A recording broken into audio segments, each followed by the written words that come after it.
right, it's about that time. By the way, usual mess in the background. This is my pergola. This is Tuftex polycarbonate. I was gonna say bicarbonate. Polycarbonate, Tuftex, TUFTEX.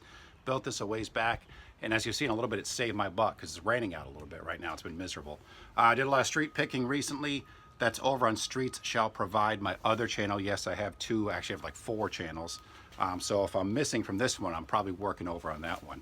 But what I want to work on today is something I've long been meaning to tackle. My buddy Chris Strathy, aka The Capable Carpenter. He runs a channel on YouTube. It's fantastic.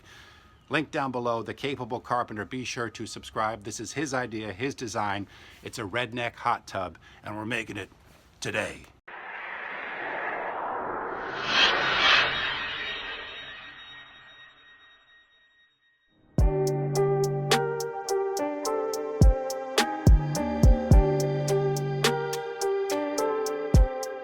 So first things first, got myself a barrel, secondhand on Facebook Marketplace. It was 15 bucks. There's other ones that were 10 bucks, but they were sold out. Not important.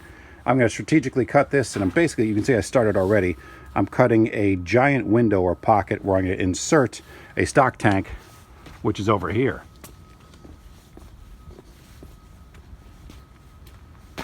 I'm working on too many things at once. I'm really sick of winter and trying to get some projects going.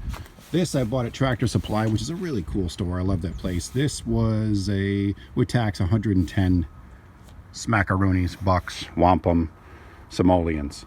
It's 4 feet long, 2 feet wide, 2 feet tall. Just big enough for a goon like me. And the butt end of that will be inserted into the aforementioned hole we saw back yonder. So let's get cutting, shall we? Time for the spark show.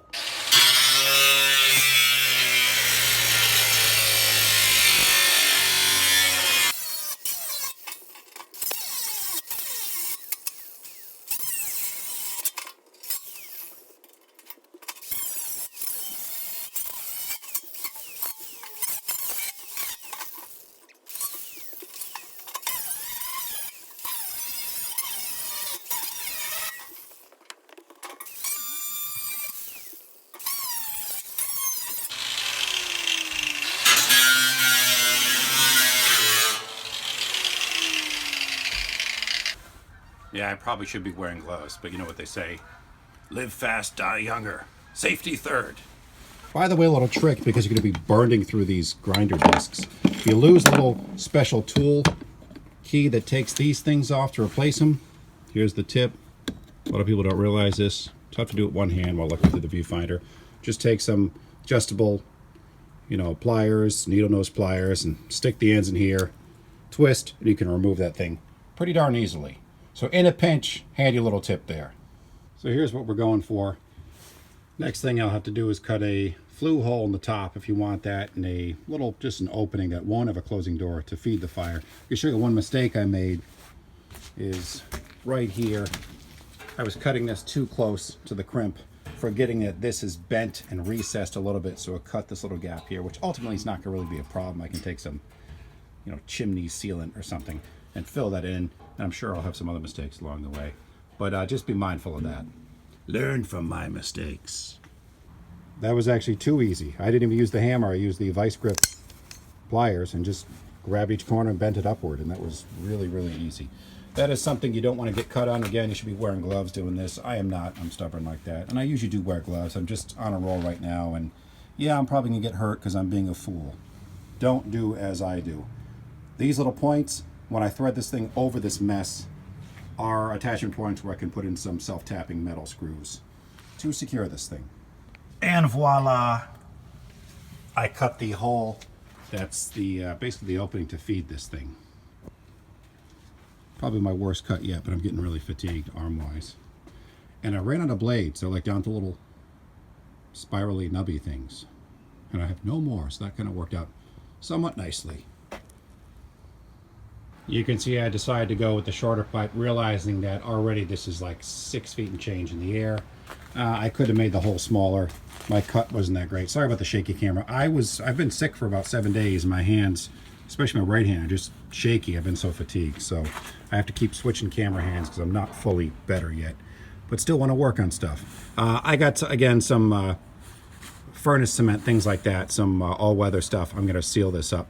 when I'm done. But for all intents and purposes, even if smoke's leaking through there, once you get a draft going, pardon the dirty hands, the majority of the smokes could be sucked almost up this flue and it will work. Don't worry.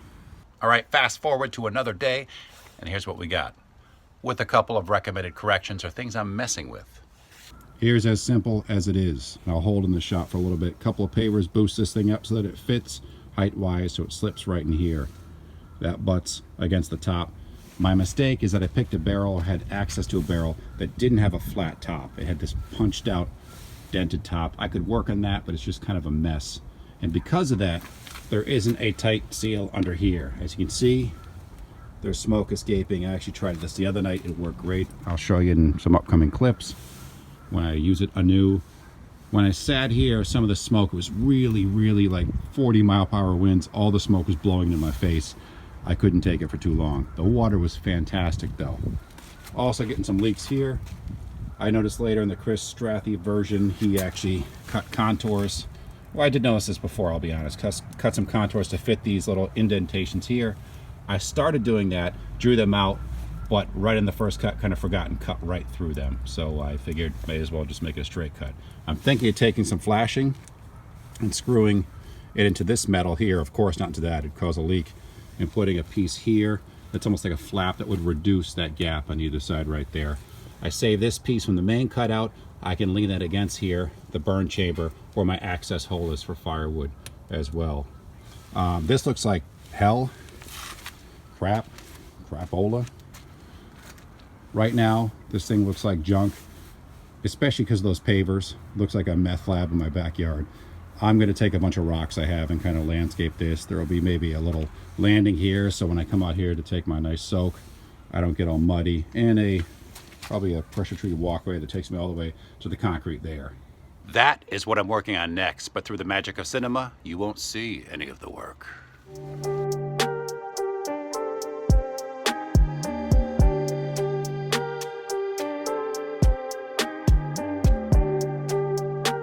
Because of the smoke leak here too, I'm also getting, if you look closely, some ash in the water, which doesn't bother me, but this is really, it's only been 24 hours or so, it's discoloring the water, which is unsightly. That's about the only problem with that. So by plugging this up, I'm thinking we can combat that problem. I think I need a bigger flue too, because I don't think this is ejecting the smoke as quickly as necessary, and that's why some of it's pouring out of the side. So I'm gonna put a bigger flue there, or put a second one because I have the other piece of that pipe and I want to use it up. I should add upper 30s today, so it's gonna take quite a bit longer for water to warm up. Steam rising off the surface. It's definitely warming up here. I built this little kind of plank to block some of the smoke that's escaping. It just wedges in place with some scraps. This was the side of an old cedar chest I had at one point in time, just some scrap wood, total redneck style, because again, smoke's coming here and blowing right this way. So this will help deflect it just a little bit. But it's working pretty nicely. About an hour and a half in so far.